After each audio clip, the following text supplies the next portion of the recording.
Bienvenue sur Renouveau en Christ. Aujourd'hui, ouvre ton cœur, car cette méditation tirée du psaume 75 va parler à ton âme et repositionner ton regard sur Dieu. Là où tu es, respire profondément. Ce moment est pour toi. Écoute jusqu'au bout. Dieu veut te dire quelque chose. Mon frère, ma sœur, tu n'es pas arrivé sur cette méditation par hasard. Il y a des saisons où tu sens que tes forces diminuent, où les attaques se multiplient, où les gens te délaissent. Mais Dieu, lui, il n'a jamais cessé d'être ton refuge. Le psalmiste parlait à Dieu comme à un ami fidèle depuis sa jeunesse jusqu'à ses cheveux blancs. Et aujourd'hui, toi aussi, tu peux t'approcher de lui avec cette même assurance. Tu sais, il y a des moments où l'ennemi veut te faire croire que tu n'as plus de valeur, que ton histoire est terminée, que tes erreurs t'ont condamné. Mais écoute-moi bien, le Dieu qui t'a soutenu dans ton enfance, le Dieu qui t'a gardé dans les moments où tu ne savais même pas que c'était lui, ce même Dieu reste ton appui aujourd'hui. Il ne change pas, il ne se fatigue pas de toi, il ne regrette pas de t'avoir choisi. Dans ce psaume, on voit un homme qui a tout remis entre les mains de Dieu parce qu'il savait que c'est uniquement auprès du Seigneur que son âme trouvait la sécurité. Toi aussi, tu as cherché cette sécurité dans les gens, dans les relations, dans les choses. Mais Dieu t'attendait. Il t'attend encore. Il veut être ton rocher, ton abri, ton lieu de repos. Il veut être celui vers qui tu cours quand tout vacille autour de toi. Peut-être que tu passes par une période où tu te sens oublié, où tu penses que Dieu t'a mis de côté. Mais écoute, jamais il ne t'abandonne. Le psalmiste disait que même dans les jours de faiblesse, même quand ses forces déclinaient, Dieu restait son secours. Cela signifie que Dieu ne te soutient pas seulement quand tout va bien. Il te soutient aussi quand tu n'en peux plus, quand tu n'as plus les mots, quand tu n'as plus l'énergie de prier comme avant. Il connaît chacun de tes soupirs. Et parfois, les gens peuvent te regarder comme si tu étais fini. Ils peuvent se moquer, te juger ou même profiter de tes moments de faiblesse. Mais Dieu, lui, il ne se détourne pas. Il devient encore plus proche. Il augmente sa fidélité. Il déploie sa puissance. Il te relève d'une manière que personne ne pourra expliquer. Ce psaume nous montre aussi un cœur reconnaissant. Un cœur qui se rappelle. Seigneur, depuis mon enfance, c'est toi qui m'as soutenu. Depuis mes premiers pas, tu étais là. Et je veux te dire ceci, si tu regardes bien ta vie, tu verras la main de Dieu partout. Dans les moments où tu aurais pu tomber, dans les moments où tu aurais pu te perdre, dans les moments où tout le monde pensait que tu n'allais pas t'en sortir. Mais tu es encore là. Ce n'est pas par chance, c'est par grâce. Aujourd'hui, Dieu te demande une seule chose. Reviens à lui avec confiance. Remets-lui ta fatigue, ta confusion, ton passé, ta douleur. Il veut que ta bouche soit remplie de louanges, non parce que tout est parfait, mais parce qu'il est fidèle.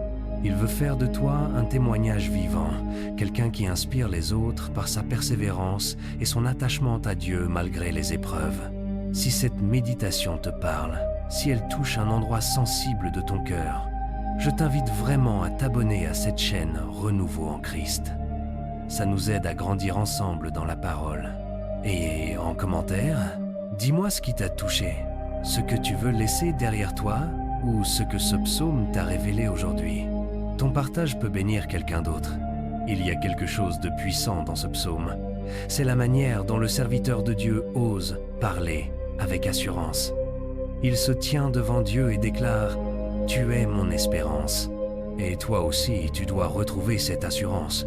Tu dois proclamer, même au milieu de la tempête, même quand ton âme tremble, « Seigneur, tu es mon espérance ». L'espoir n'est pas un sentiment fragile, ce n'est pas une simple motivation. Non, c'est une force spirituelle qui te rattache à Dieu quand tout veut t'entraîner vers le découragement. Et regarde encore, cet homme demande à Dieu de ne pas l'abandonner, surtout quand ses forces diminuent. Cela veut dire que tu as le droit d'être honnête avec Dieu. Tu peux lui dire « Seigneur, je n'en peux plus ». Tu peux lui dire « Je n'ai plus la force de me battre seul ». Dieu ne te juge pas quand tu dis cela. Au contraire, il t'attire encore plus près de lui. Il devient ton soutien à l'intérieur, là où personne ne voit, là où tu pleures parfois dans le silence. Le psalmiste demande aussi à Dieu de le relever pour que sa vie devienne un témoignage. Et j'aimerais que tu comprennes quelque chose. Ton histoire n'est pas finie. Les blessures que tu caches, les combats que tu mènes en secret, Dieu veut les transformer en gloire. Il veut que ta vie raconte sa puissance. Les gens verront où tu étais, comment tu étais brisé, et ils verront ensuite où Dieu t'a amené. Et ce contraste, ce changement, deviendra un message plus fort que n'importe quel sermon. Il dit aussi « Je parlerai de ta justice et de tes merveilles ». Cela veut dire que Dieu va te donner une nouvelle voix.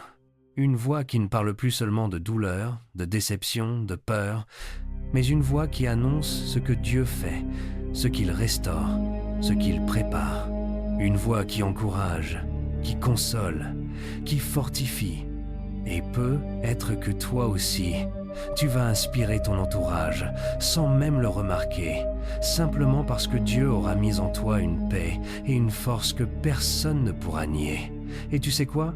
Une chose magnifique ressort de ce psaume, la fidélité de Dieu au fil des années.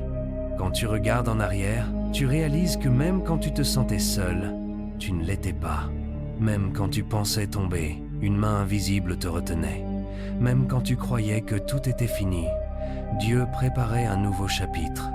C'est cette fidélité que tu dois proclamer aujourd'hui, parce qu'elle ne s'arrête pas. Elle te poursuit encore. Si ces paroles t'ont parlé, je t'invite encore une fois à t'abonner à la chaîne Renouveau en Christ. Laisse un commentaire pour dire ce qui t'a touché, ce que tu as compris, ou ce que tu ne veux plus accepter dans ta vie après avoir médité ce psaume. Fais-le avec sincérité, car ton commentaire peut être un témoignage pour quelqu'un d'autre qui lit après toi. Maintenant, mettons-nous à la présence du Seigneur et prions.